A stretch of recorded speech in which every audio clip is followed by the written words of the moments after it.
Could we be heading toward World War III? The world is witnessing a surge of violence and instability, not only here in the United States, but abroad.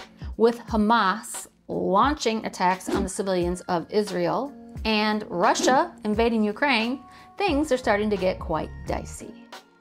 Conflicts and standoffs like these have global implications, not only for our safety and security, but for our economy.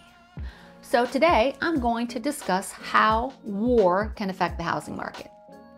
It's a beautiful October day here in Florida, temperatures outstanding, and I have to remind myself how lucky I am to live in the United States of America, that I can enjoy a day like this and not have to deal with what much of the world has to deal with.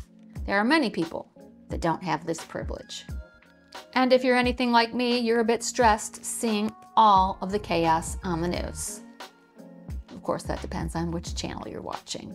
But things are starting to heat up, and we should all be concerned about terrorism. And with that being said, I started to wonder, what will happen to the housing market if we end up in World War III?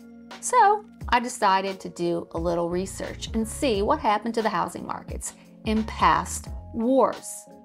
Certainly interested me, and I thought I would share that with you. Wars affect everything. Take a look at the stock market. So in 2022, the U.S. had spent an estimated $8 trillion on post-9/11 wars. That's a sizable piece of the GDP and a contributor to the economic growth in certain sectors of our economy. But what happens to housing in a war? Let's take a look at World War I. It started in July of 1914 and ended in November of 1918. The fighting took place throughout Europe, the Middle East, Africa, the Pacific, and parts of Asia. Here's a list of some of the countries involved. Obviously, things were different in 1914, and the challenges they had then are different than we have now. But let's take a look at this chart to see exactly what was happening with housing prices in World War I. In 2014, you can see prices began to rise ever so slightly, and then when the war started, they began to fall right off a cliff. They bottomed out in 1920. Housing construction virtually ceased, from difficulty getting credit to shortages in building materials and even difficulty transporting building materials. It all came to a screeching halt. Now, this was primarily due to the fact that the military needed those materials in order to function. So looking at this chart, you can see in 1914, at the beginning of the year, prices were on the rise. But once the war started, World War I, that's when prices started to decline. And home prices continued to decline until 1920. That was 2 years after the war. Here's a fun fact for you. In 1915, the average price for a home was a whopping $3,200. Okay, now let's look at World War II. That started in 1939 when Nazi Germany invaded Poland.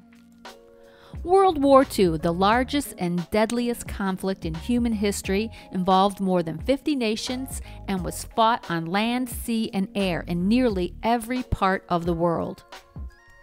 This war ended in 1945. So if you look at home prices in World War II, we do see some similarities. In 1939, prices started to drop and they bottomed out in 1941. But the war wasn't over, actually far from. It lasted another 3 years, and home prices rose during that time. Records indicate that home prices rose by 60% and then leveled off in 1946 and remained steady with small increases or decreases for decades. You can take a look at this graph here. It gives a good visual description of what actually happened. As you can see from looking at this graph, in World War I, home prices dropped. In World War II, they dropped in the middle of the war. and then eventually spiked and leveled off. So for 50 years, home prices remained relatively steady with just some small increases until 1998. Then I think we know what happened then. So in 1998, prices began to rise a lot due to loose lending practices and a lot of people getting into the market being speculators, many of which had no business being speculators, and prices rose from 1998 to 2006 on an annualized basis. They rose 85%. So if we're looking at these charts, during wars, prices tended to decline and then rise. Now, I will mention that we currently have a housing shortage, so I'm not really sure what will happen if we end up in World War III, and here is why. Wars, they have a tendency to make interest rates fall, and currently right now we have a lot of people on the sidelines. Many because they can't stomach an 8% mortgage rate, and many because they can't qualify with an 8% mortgage rate. If mortgage prices or mortgage interest rates drop, I could see a lot of people getting off the sidelines and jumping into the real estate market. And our inventory is very, very low. And I fear this could make prices rise. That's scenario number one. Scenario number two, well, during a war, you have increased inflation. We already have increased inflation. Add a war on top of it, now we're experiencing hyperinflation.